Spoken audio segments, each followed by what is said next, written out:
Hey everyone, Cordell here with 911 Rapid Response. On this vehicle showcase, we're going to go over a 2017 Chevy Tahoe PPV. Now I know in the other video we did the SSV and we said there's going to be a PPV video coming. Here's that vehicle. This vehicle here is in a unique blue color that I think the graphics package kind of highlights well. We'll get to that when we get to the side of the vehicle. We're going to start up front here, and here we have a Pro-gard heavy-duty push bar. Now this push bar is actually bolted directly to the frame on the vehicle and is meant to be used as a push bar. So if you do have to push a motorist off the side of the road, maybe their car breaks down or something and you have to get them off to the shoulder, this push bar can be used for that. You don't have to worry about damaging your vehicle. Some of the other push bars do come in a lighter duty and they're not really meant for that application. For lighting on the front, we have a Phoenix Fusion 400 series light stick, red and blue. The red-blue modules are 180-degree optics, and the center white are 40-degree optics. So what this allows for is in position 2, it's just red-blue warning. Position 3, you get white flashing. And when you turn on the takedown in the vehicle, you get white directly out as a takedown feature, steady white.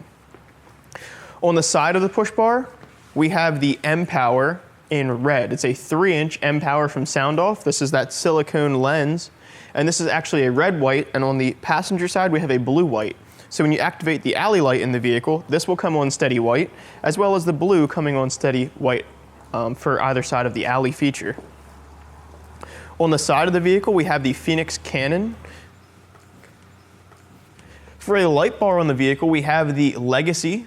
It's a Whelen Legacy bar. It's a duo light bar. It's a 54-inch bar, and it's actually in night mode right now. It has a photo cell built into the light bar that actually picks up on whether you are during a day shift or a night shift, and it will automatically dim the bar accordingly so you're not blinding traffic.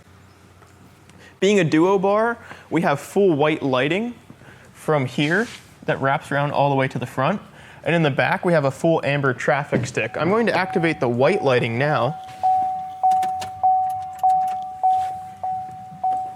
So you can see that clear white flood feature out of that Legacy Duo bar. And what this does is really allows for that scene feature. Here on the side of the vehicle, we have the alley light enabled clear white. We have the takedowns in the light stick enabled clear.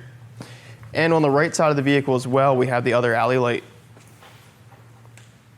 Sometimes the light bar gives you lighting to the side further back than you'd really want for it. So we have it here on the side as well.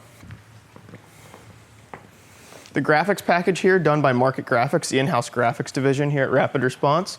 What they've done here is they've put a vinyl white wrap on the door, and then they've graphicked over top of that, and it almost looks like the graphic color matches the paint color. Here in the side window, we have the 3-inch M-Power from SoundOff again, mounted flush up against the glass. The way these lights are manufactured with that silicone lens allows you to get it actually directly flush up against the window, and provides very, very, very little flashback compared to some other options out there. And then again, when this light is off, you can hardly tell it's even behind the glass. For the rear lighting on the vehicle, we have M-Powers again, 3-inch, one red, one blue beside the rear license plate. And then we have the Phoenix Fusion 600 series light stick mounted behind the upper glass there, right behind the tint.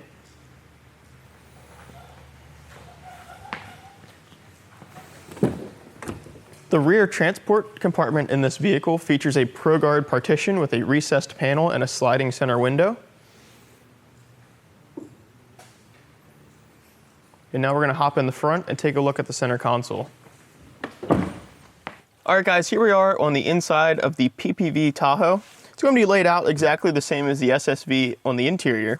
And what we have is the Tahoe specific console. So this is from Havas, and it molds to the center dash very nicely, taking up all of the room available in the Chevy Tahoe. It's actually this much wider than your normal box console. So you can see as it really takes advantage of the space they give you in the Tahoe. For a computer mount solution, what we have here is a Havas TCB-7, and on top of that is a Havas UT101. This customer actually uses a laptop device in a clamshell form, so this allows them to mount the laptop to it, slide this over top of the laptop. These fingers go over top and hold it in place, and it can even be locked and unlocked with a key to keep it securely in the vehicle. For police and radio equipment, we've installed the customer's radio. We have a Whalen 295 Siren light controller. This controller has the ability to control 2 speakers. We're using it in a 1 Siren speaker application. You have a turn knob for siren tones. You have a 3-position slide switch for your lighting. And then you have 6 available buttons up here that can be programmed to perform various functions throughout the vehicle. The customer has a VASCAR and a scanner unit in this vehicle as well. We have internal cup holders in the rear. And behind the console, we've mounted the Santa-Cruz gun locks. We have 2 gun locks in this vehicle. And what these allow for is the heads on these gun locks actually pivot up and down. They can be adjusted vertically on this tracking, along with the buttstocks being able to be adjusted vertically, as well as the buttstock holder being able to be adjusted. So these gun locks offer you much more adjustment than your typical gun locks would. And it allows for, if officers have different configurations on their rifles, some are slightly longer or shorter, you can actually pivot the head a little bit to accommodate for it instead of having to go grab some tools and move this up and down if the car is a shared vehicle. All right, guys, we're going to run around the vehicle here a little bit and talk about some of the slight differences between the PPV and the SSV. Now, I am very sure there are more differences than what I'm going to tell you here. However, not being affiliated with Chevrolet directly, I can't tell you some of those small intricate details that might be different from one another. One of the vast things that we do deal with the 2 vehicles, and one of the more deciding factors that our customers go to choose with when they're deciding between an SSV and a PPV, is if you look at the PPV, the suspension and the wheel and tire combination is going to be a little bit different than what you had seen on the SSV. This vehicle sits a little bit lower to the ground. It comes with a different wheel and tire combination to allow for a higher speed rating. And the tires are more of a highway tire. With the SSV, you're going to notice that that vehicle, if you compare the 2 vehicles in the video, the SSV actually sits up a little bit higher, has a different wheel and tire combination. The tires on the SSV are a little bit more aggressive, and it will allow you for more, if your department has snow conditions, if you're a fire department, maybe you have to go off-road a little bit depending what your scenario is.